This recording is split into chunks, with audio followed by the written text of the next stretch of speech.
जय जय राम, जय सिया राम, जय हो बागेश्वर धाम सरकार। हनुमान जी भगवान शंकर के ही अंश हैं, लेकिन हमारे गुरु जी ने बहुत ही अच्छी बात बताई है भगवान शंकर के लिंग के बारे में। उनका लिंग कट करके पृथ्वी पर गिरा था, ऐसा कई सारे पौराणिक कथाओं में मिलता है कि जब उनका लिंग जो कट करके पृथ्वी पर गिरा था तभी से उनके लिंग की पूजा होने लगी। लेकिन यह लिंग किस जगह पर कट कर गिरा था और किस जगह से इनका भगवान शंकर के लिंग की पूजा होना शुरू हुई थी।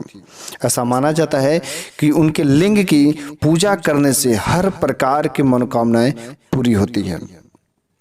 ऐसा वर्णित है शिव पुराण और लिंग पुराण के अनुसार कि भगवान शिव को सांप मिला था और उस सांप के कारण लिंग कट करके धरती पर गिर गया था और लिंग कट करके जागेश्वर धाम, ऐसा पौराणिक कथाओं में मिलता है कि उनका लिंग कट करके जागेश्वर धाम में गिरा था और वहीं पर सबसे पहले लिंग की पूजा होना शुरू हुआ।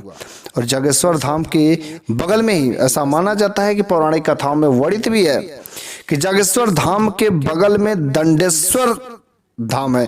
वहां पर जो भगवान शिव तपस्या कर रहे थे जंगल में, वहीं पर तपस्या कर रहे थे और उसी जगह पर सप्त ऋषि भी कुछ दूरी पर कुटिया बना करके अपने पत्नियों के साथ जो है थे और वो भी लोग तपस्या कर रहे थे। लेकिन एक बार जो है उन सप्त ऋषियों की पत्नी घूमते घूमते लकड़ी काटने के चक्कर में, लकड़ी के चक्कर में, फल फूल खोजने के चक्कर में वह जो भगवान शिव जहाँ पर तपस्या कर रहे थे उस दंडेश्वर स्थान पर, वहाँ पर उन सप्तऋषि की पत्नियों ने जब इस शिव के रूप को देखा तो मोहित हो गई। और जब मोहित हो गई तो उनके मोहित में जो है काम वासना के चक्कर में वे लोग वहीं पर मूर्छित होकर के गिर पड़ी। ऐसे करते करते सुबह हो गई और जब सुबह हो गई तो सुबह होने तक जब सप्तऋषि की पत्नी कुटिया पर नहीं पहुंची तो सप्तऋषि अपने पत्नी के खोजने के चक्कर में मिलते हैं और जब खोजते खोजते जाते हैं तो देखते हैं भगवान शंकर के पास में उन्होंने वहां पर जो भगवान शंकर को, भगवान शिव को लिंग पतन का शाप दे देते हैं। और बाद में तब जाकर के देवताओं ने मनाया और उनके लिंग का जागेश्वर धाम में स्थापना की और तभी से भगवान शिव के लिंग की पूजा होती है। और एक कथा और वर्णित है भगवान शिव के लिंग की पूजा की स्थापना की। आखिर उनका लिंग कैसे कट करके अलग हुआ। जब दक्ष प्रजापति यज्ञ करा रहे थे तो उस समय माता सती ने अपने शरीर का आत्मदाह कर दिया था। आत्मदाह होने के बाद भगवान शिव बहुत ही दुखी हुए थे। भगवान शिव ने भस्म लपेट करके तारुख वन में जाकर के घने जंगलों में लंबे समय तक तप किया और वहीं पर उसी वन में, तारुख वन में ही सप्तऋषि भी वहीं पर अपने पत्नियों के साथ तपस्या कर रहे थे। इसी वजह से तारुख वन को भगवान शिव की तपस्थली के रूप में भी जाना जाता है। और सब सप्तऋषि की पत्नी ने फल फूल लकड़ी खोजते खोजते उस जगह पर पहुंच गई जहां पर भगवान शिव तपस्या में लीन थे। तब तक उनकी नजर उस दिगंबर शिव पर पड़ी और जैसे ही उस दिगंबर शिव पर पड़ी भगवान शंकर को पहचान गई और उन पर मोहित हो गए। लेकिन इस सब कहानी भगवान शिव को नहीं पता था क्योंकि वे तो तपस्या में रमे हुए थे, तपस्या में लीन थे। और सप्तऋषि की पत्नी काम स्वरूप में अंधी होकर के वह वहीं पर मूर्छित होकर के गिर जाती है।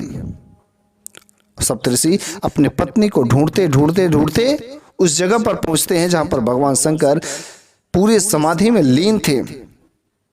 तो तुरंत सप्तऋषियों के मन में गंदा विचार आया कि जरूर भगवान शिव ने हमारी पत्नियों के साथ व्यभिचार किया है, इसलिए इसको शाप देना जरूरी है।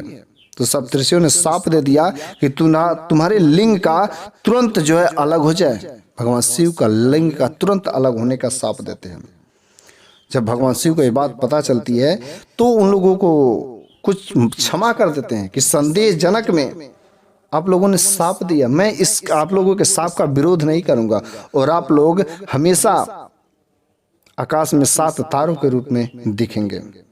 और उनके शाप को बड़े ही शांतिपूर्वक स्वीकार कर लिया। लेकिन जैसे ये पता चला कि भगवान शिव का लिंग अलग हो जाएगा, तुरंत कोहराम मच गया पूरे धरती पर, पूरे आकाश पाताल सब में कोहराम मच गया, धरती उथल पुथल होने लगी। ब्रह्मदेव को पता चला कि संसार को इसके प्रकोप से बचाना पड़ेगा।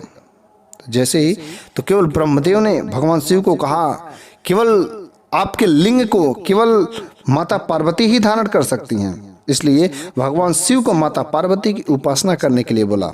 भगवान शिव ने माता पार्वती की उपासना की लंबे समय तक। ब्रह्मदेव जानते थे कि केवल माता पार्वती ही इस काम को कर सकती, इस कारण से भगवान शिव को ऐसा करने के लिए कहा था। और पार्वती ने योनि रूप में प्रकट होकर के भगवान शिव के लिंग को धारण किया था, और तब से आज तक शिवलिंग की पूजा की जाती उसी रूप में। इस प्रकार से भगवान शिवलिंग की स्थापना हुई है।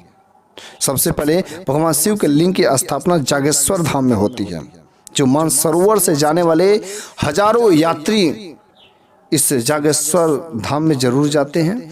और यहाँ पर ऐसा माना जाता है कि यदि आप कहीं पर भी नहीं जाए, जागेश्वर धाम में चले जाते हैं और वहाँ पर भगवान शिव के लिंग का दर्शन कर लेते हैं, तो आप सच्चे भगवान शिव का दर्शन कर लेते हैं।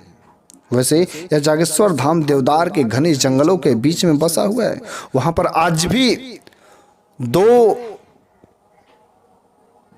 पेड़ के रूप में भगवान शिव पार्वती के साथ में वहां पर आज भी उपस्थित है। वैसे जागेश्वर धाम का काफी महत्व है।